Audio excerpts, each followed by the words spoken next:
Hey, Dad fan club, it's me, Dad, and today I've got a new deck. I don't know if it's very good. I have tested it though, and it is very trolly. And so, I'm trying to unwind a little bit. I'm hoping to go to Nats this year and Nationals for those of you who don't know. I've been testing the deck that I'm going to play extensively, and I thought, you know what, I want to just try to chill out a little bit and find maybe a deck that's a little uh, different, a little crazy. So we're doing something totally different. I don't know of any YouTuber or anybody that's doing this deck. Um, and so I'm just going to give it to you. I've tested this deck a little bit and I've had some success. So that's why I'm going to go ahead and show it to you. But I can tell you right now, it's not top tier. It's probably not going to be Night March, though we do have a few things in here to help us with the Night March matchup. But for the most part, it's just kind of fun, and you control your opponents a little bit. So our main attacker here is Mewtwo EX, and we're not using the Mega, we're just using Mewtwo. This is the one with the Shatter Shot, and we're playing 4 of them. And basically, we're just going to keep building up energy on Mewtwo and do Shatter Shot. It's only going to hit for 30, 60, 90 if we get lucky. We usually don't want to put more than 3 on one Mewtwo before we start powering up another Mewtwo. But that little bit of damage gets stuff on the board, and it eventually kind of adds up. We're not a hard-hitting deck, but we are I would say this is more of a control deck. We're going to control our opponent, force them to play with either a very limited hand size and without any abilities. And we may even do a little bit of energy disruption, though there's not a whole lot in here. And then if they do hit us hard, we're going to damage change back on them.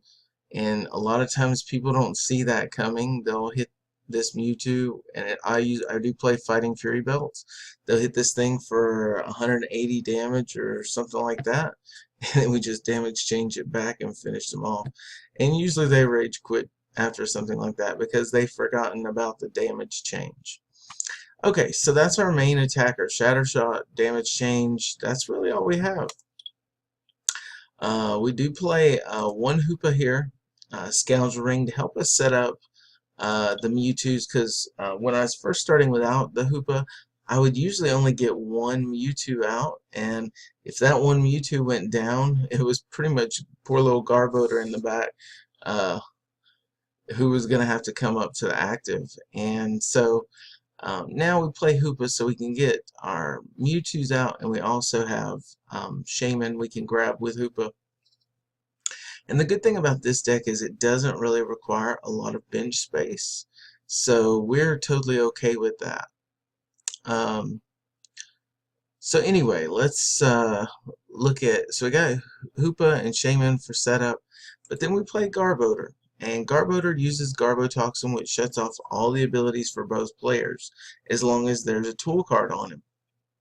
So the idea is we can try to use Hoopa and Shaman before we get the Garbodor out. And then we're going to shut off abilities. And that means no more Shamans for our opponent. For Greninja, there's no Water Shurikens. A lot of ability-based decks right now, so Garbodor makes it pretty nice. Those are kind of the big ones right now. So we can use Garbodor to shut off all the abilities. Oh, if we're playing against a Fairy deck, the Fairy Transfer is gone, Metal Links is gone, those kind of things are gone. So Garbodor helps us by just shutting off abilities. Oh, bats can't hurt us. Garbodor is really good here, and well, I like to play a 3-2 line just because a lot of times we may get the Garbodor, but we're having a tough time finding a Trubbish. So if we play 3 Trubbishes, we have a better chance of getting that, and then still having a chance to evolve into the Garbodor. Alright, so that's the Pokemon lineup. That's all the damage we do. It's very low output until we have to damage change, and we usually just take our opponent's energy and put it right back on them. So that's what we're trying to do here, and if not, we're just going to slowly chip away at him. I mean, 290s will knock out an Pokemon EX in most cases, so we're doing pretty good. We got Battle Compressor in here, 2 of them, mainly because we do play a big supporter line, and we play some 1-0 supporters. So I think it's just helpful to have a couple Battle Compressors in here to get exactly what we need. We also play 4 Puzzle of Time. Now, originally I had this as Crushing Hammers, but I found that most of the time the Crushing Hammers really didn't make a difference in the game.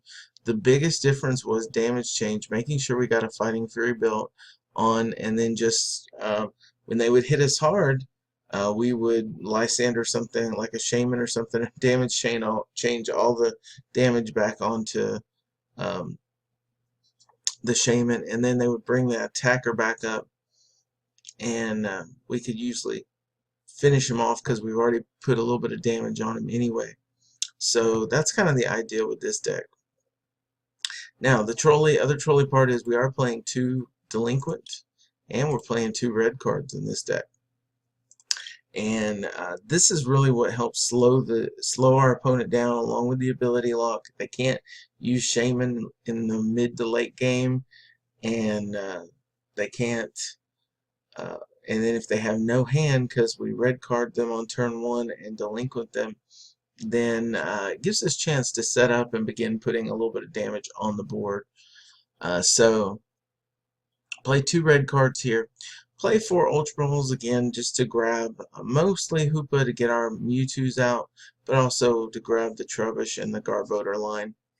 4 VS Seekers, I think that's pretty much becoming standard.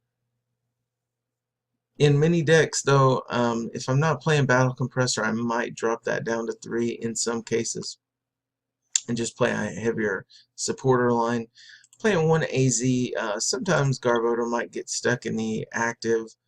We might even have to throw like a Weakness Policy or Fighting Fury belt on him to get Garbotoxin going. We prefer to use the Float Stone, but if they Lysander him up, we can AZ him out.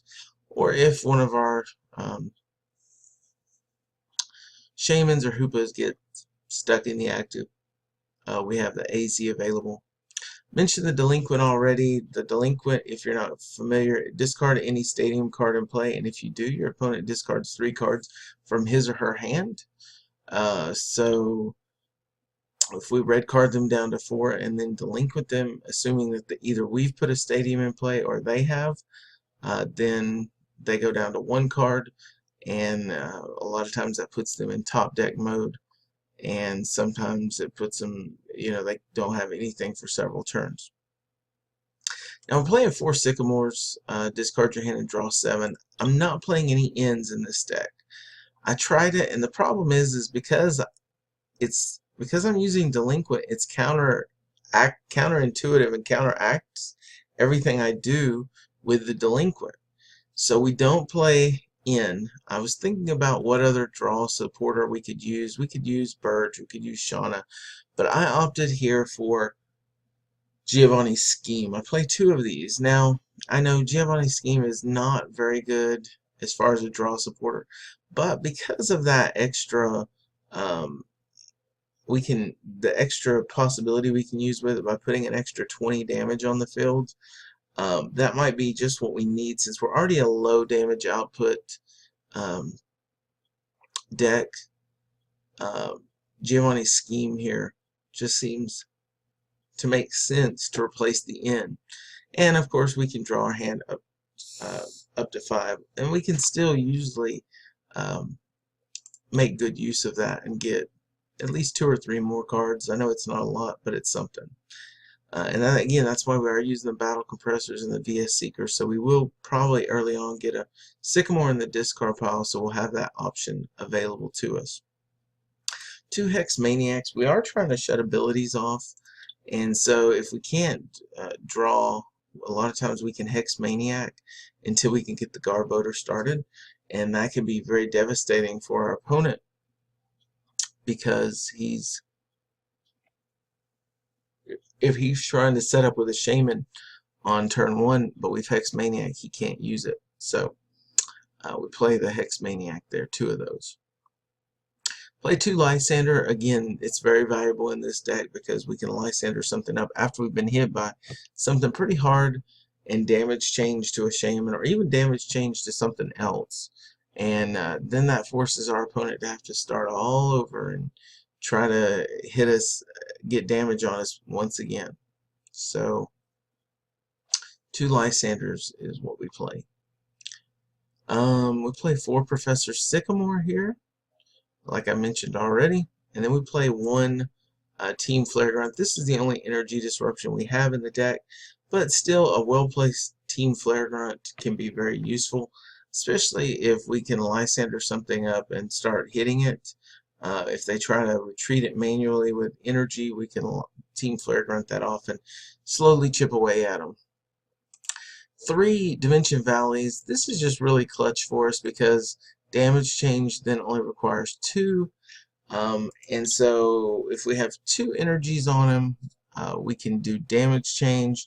Then the next turn we can add a 3rd energy on him, so we don't need the Dimension Valley anymore, which then allows us to use the Delinquent. So it's kind of useful because on our 2nd turn we can already begin damage changing, and then on our 3rd turn we can have a 3rd energy on here, Delinquent, and then weaken our opponent's hand size tremendously. Fighting Fury Belt, we're playing 3 of these. Obviously this is just super important for us because we want Mewtwo to be up to 210 HP, not 170. 170 is pretty easy to knock out these days, and so with a Fighting Fury Belt, 210 makes it a lot harder for our opponent to knock us out real easy. So, and then damage changing back makes it even that much harder for them. So pretty nice there. Alright, our next thing is we play 2 Floatstone. Those mostly go on the Garbodor to shut the abilities off, and then if they try to Lysander us up, we can just free retreat, so they can't do Lysander stall when we've got the Floatstone on them. 1 weakness policy. This is, I guess, to help with the Night March matchup, but I gotta tell you, 170 HP isn't gonna stop most Night March decks these days. But if we can get even 1 or 2 damage changes in against their Night Marchers, that's good. And Pumpkaboo does hit us for weakness. Mew actually hits us for weakness too now, but again, we're going to try to get the Garbodor set up so Mew becomes, excuse me guys, worthless to him. And then finally we play 2 Mystery Energy. Again, this can help us get a Trubbish out of the active, or it can actually, you know, a Mystery Energy and another energy can get Garbodor out. So just another way to get Garbodor out of the active if we need it. And then we play 7 regular energies.